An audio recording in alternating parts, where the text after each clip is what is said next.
Καλημέρα. Σήμερα γελάω.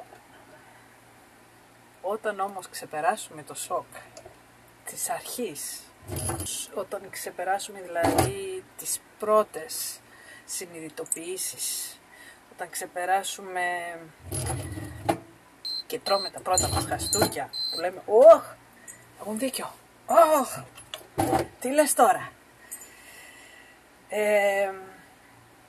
Μετά γίνεται κάπως αστείο. Σας διαβεβαιώ ότι γίνεται αστείο.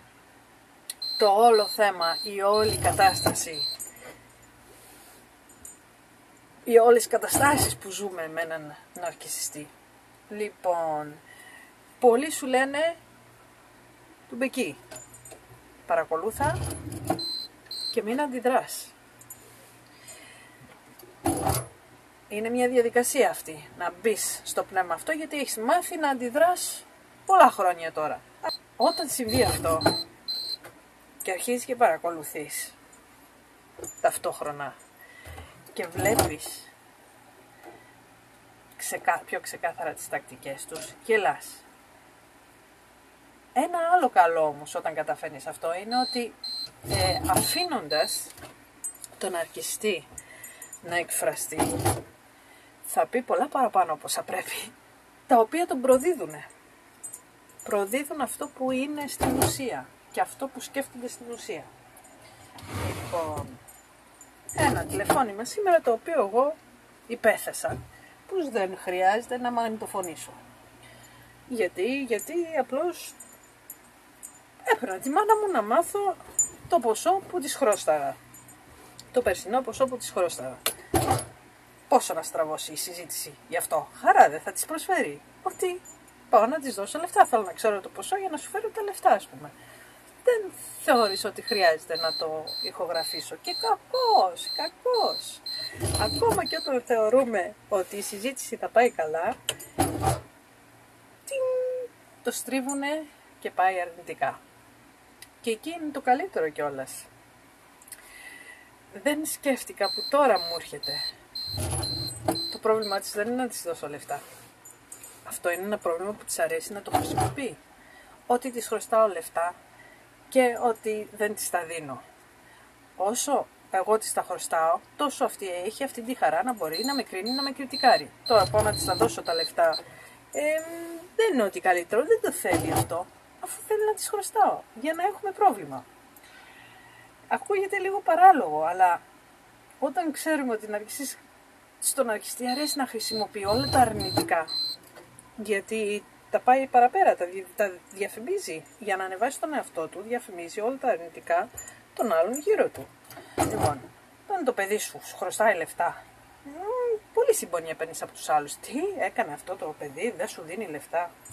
Λοιπόν, όταν όμως όποτε έχει τύχει να της πω να σου φέρω λεφτά, αλλάζει το τραγούδι. Μα δεν χρειάζομαι εγώ τώρα. Κράτα τα εσύ να έχεις.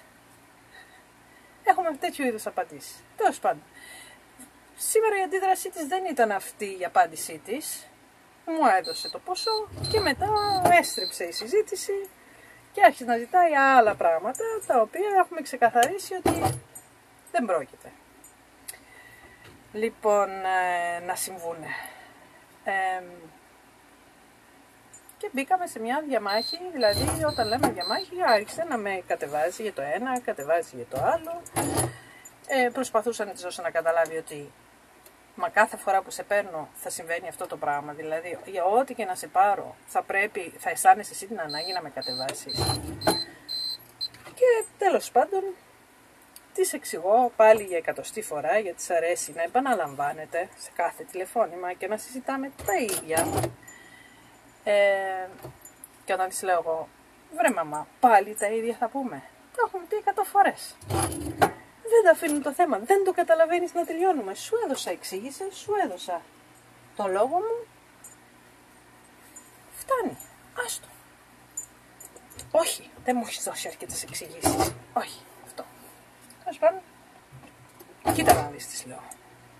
Ή είσαι χαζή ή το παίζεις χαζή. Δεν ξέρω ποιο από τα δύο είναι, λέω. Αλλά εμένα δεν με παίρνεις για μαλάκα. Και η απάντησή της αυτό με πέθανε. Τώρα γελάω που το σκέφτομαι, γιατί λέω, μα πώς προδίδονται τόσο εύκολα. Και γυρνάει και μου λέει, όχι, εσύ δεν είσαι πια χαζή, έχεις ξυπνήσει.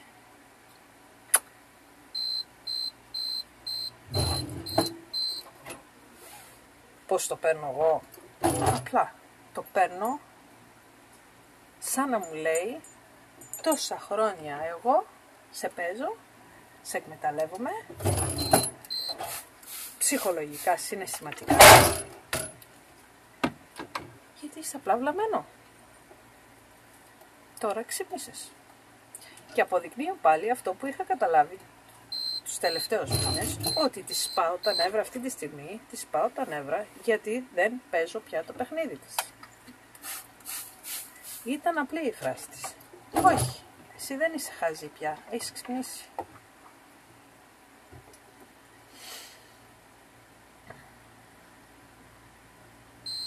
Αυτά είναι τα αστεία της υπόθεσης με αυτούς τους ανθρώπους. Όταν αρχίζουμε και ξυπνάμε και καταλαβαίνουμε ότι τα λόγια τους πρέπει να ακούμε τι λένε. Πρέπει όντως να ακούμε τι λέμε, σοβαρά.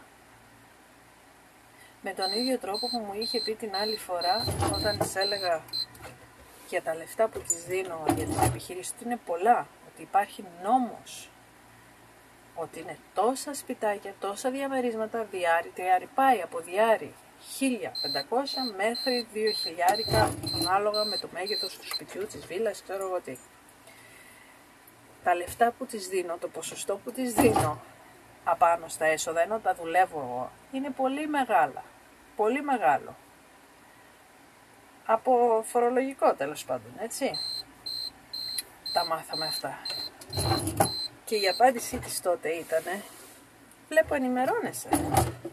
Δεν ήτανε, έλα. Αλήθεια, ποιος το είπε? Τι σου είπαν δηλαδή ότι είναι το σωστό? Ένας φυσιολογικός άνθρωπος θα είχε αυτή, συγγνώμη, παίρνω παραπάνω λεφτά, δεν μπορείτε να τη βγάλετε εσείς άμα παίρνω εγώ τόσα, δηλαδή πόσο λένε ότι θα έπρεπε με τον νόμο να παίρνω? Ερώτηση, συζητήσεις. Όχι, η απάντησή της ήταν αυτή, βλέπω ενημερώνεσαι. Που μου δίνει να καταλάβω ότι αυτή το ήξερε. Αυτή μου έχει βγάλει την Παναγία 4 χρόνια, λέγοντάς μου ότι της δίνω πολύ μικρό ποσοστό, πρώτα απ' όλα με ποσοστό, ενώ κανονικά είναι με το ακίνητο που μετράει, ας πούμε. Στα παίρνω, στα επινοικιάζω, πώς το λέμε, θα τα δουλέψω εγώ και εσένα θα σου δίνω αυτό το νίκη. Θα έπρεπε να ήταν.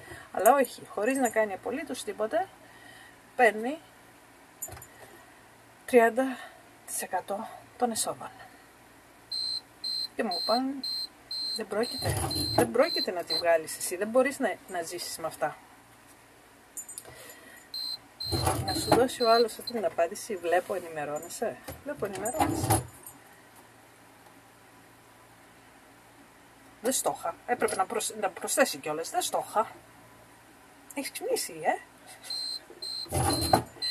Πρέπει να προσέχουμε πάρα πολύ αυτούς τους ανθρώπους. Δεν πρέπει να πιανόμαστε κότσο με τίποτε. Έχουν φοβερό τρόπο να μας κοροϊδεύουν. Πρέπει να γίνουμε πιο έξυπνοι από αυτούς. Είναι απλώς. Πρέπει να γίνουμε πιο έξυπνοι από αυτούς. Και η ενημέρωση μόνο. Μόνο αυτό μας σώζει. Γεια σας.